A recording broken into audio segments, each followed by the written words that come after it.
This is a bunch of foam insulation, and it is finally spooky season, which means for foolish mortals like me, it's finally time to make some tombstones. If you didn't already know, my family and I are huge Disney fans, including the Haunted Mansion ride. Luckily for us, the line for the Haunted Mansion includes a bunch of tombstones, which we're gonna try to recreate 4 of them today. Now, I've never worked with foam insulation or made tombstones before, so I started out by watching a bunch of videos by Wicked Makers and Van Oaks Props to get an idea of just what I was getting myself into. Next, I cut out some cardboard templates so I could get the dimensions right, and I'm glad I did because I had to refine them a little bit, and that's easier to do on cardboard than it will be when I cut them out on the foam.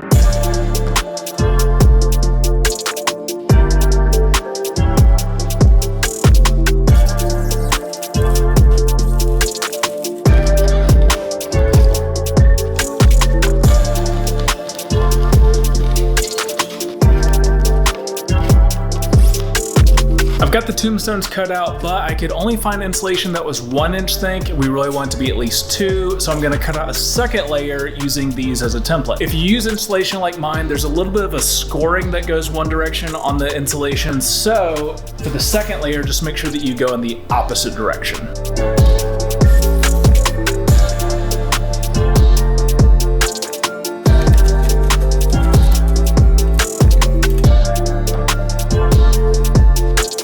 The 2 layers of the tombstones are all cut out, so it's time to glue them together. I'm gonna start by spraying down one with a little bit of water and then apply a bunch of Gorilla Glue to the other side, and that should hold them together very nicely.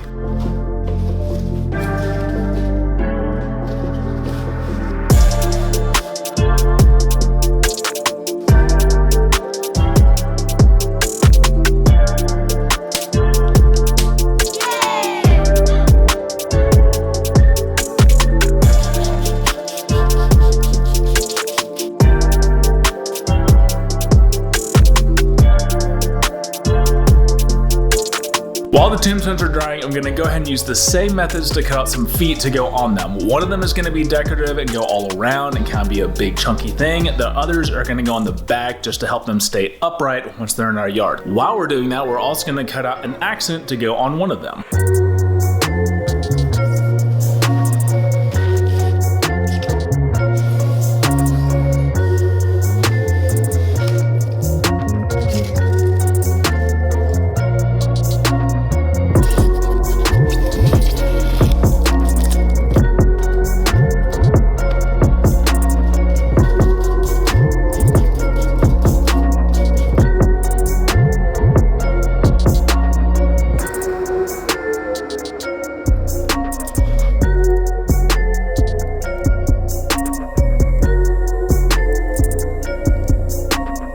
While the feet dry, we need to mark out the logos and the letters that are gonna go on the faces of the tombstone so they actually read like the ones in the Haunted Mansion queue do. But I'm terrible at artwork, so I borrowed my wife's projector and I've got it all set up over here. I'm gonna mark everything out with Sharpie and I'll come back with a Dremel and carve it all out. I'm really happy with how the designs turned out, so we can move on to engraving the letters and the logos into the foam. To do that, I've got a rotary tool set up with a depth stop so we can be consistent with that, and a V-bit that I'm gonna use so I can kind of get the angle of those letters to make it look like they were carved into stone. Now, I did also find that this foam kicks up a ton of dust when carving it, so make sure you wear a mask, ideally one like this that has a really good seal around your mouth.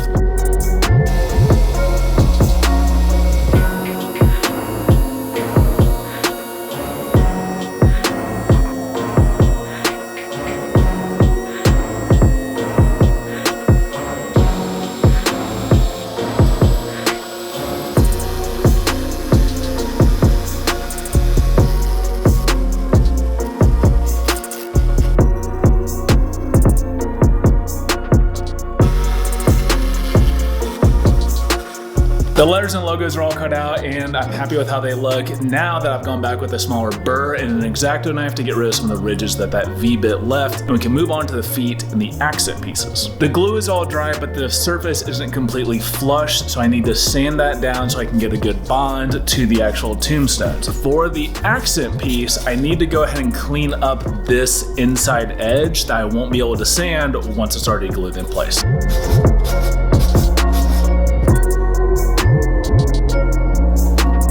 Originally, I was going to use that hand rasp and some sandpaper to make sure the bottoms of the tombstones and the feet were flat, and then I remembered I have a table saw.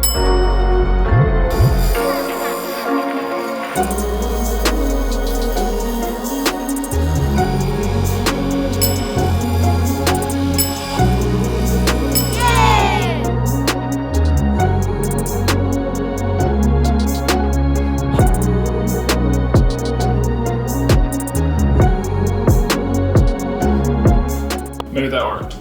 With the globe done, I can move on to shaping everything up with a hand rasp and sandpaper. These three are going to be really easy because it's just shaping them up, but this is going to be the tricky one because I want to add some details to this accent and shape up the foot, so we've got a lot of work to do on that one still.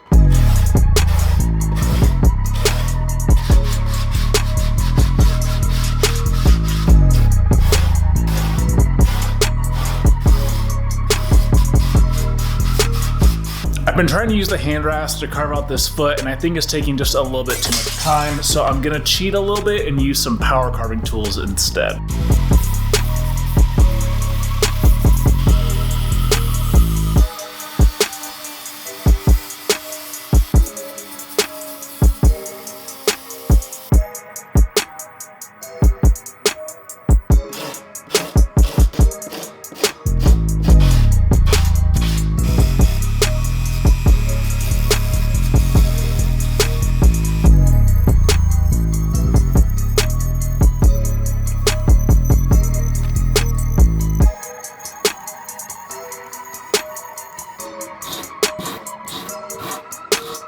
We're gonna call the carving done because I don't want to do too much and mess things up. So now we're gonna move on to texturing everything. I did some touch up to the side and I am a fan of how the heat gun looks. However, it did widen up any gaps that I had, like all the letters and the logos and stuff, and I really don't want to mess those up. So I'm gonna try to use this textured spray paint to give it a little bit of texture before we do the paint. If it doesn't work, we'll come back with the heat gun and see if we can salvage it.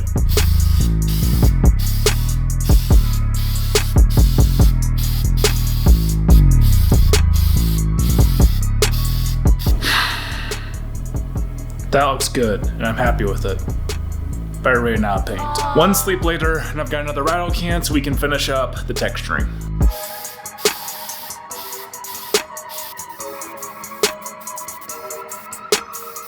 The texture is dry, so I can go ahead and start using a chip brush to apply some gray masonry sealer so that no water gets into any of the foam. I did see online that it's better to start dabbing the masonry sealer on instead of brushing so that you can keep the texture and get into all the logos and the letters. Off camera, I did apply 2 coats to the bottom of all the tombstones so that no water gets in from there, but the fun part is gonna be the top.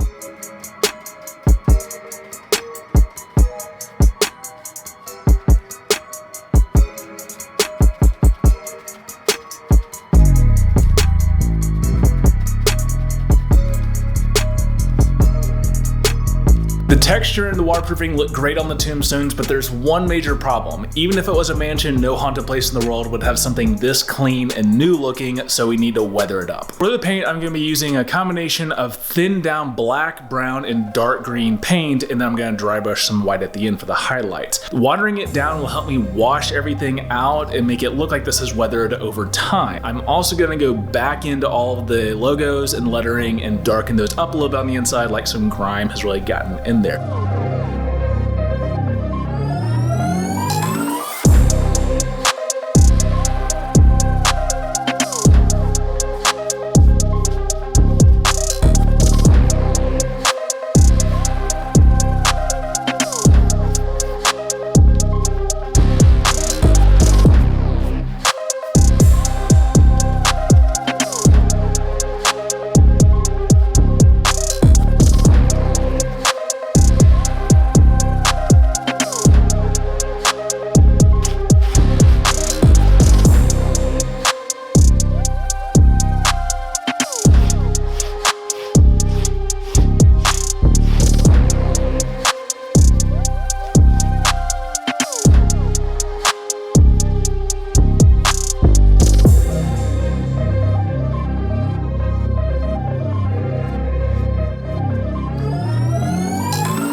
I'm really proud of how these Haunted Mansion tombstones turned out, and it makes me want to work with foam a lot more in the future as well, whether it's in panels like with the tombstones or in the spray foam like I used to build a skull on a cauldron a couple of Halloweens ago. I've actually got that video pulled up for you right over here, so I'll see you in that video.